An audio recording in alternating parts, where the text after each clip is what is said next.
Hello everybody, welcome back to HardReset.Info channel. Today I'll show you how to easily enable volume change gestures on your XIAOMI Buds 5 Pro.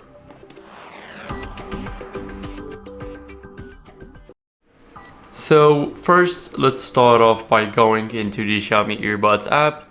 Now here, what we need to do is scroll down until we see gestures.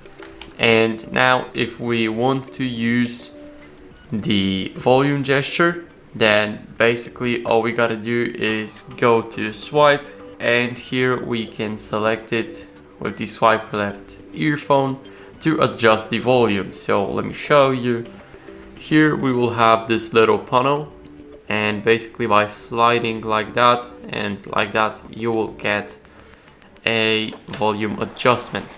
So that'd be it for this video. I hope it was helpful, and if it was, then leave a like, sub, and a comment, and I'll see you in the next one.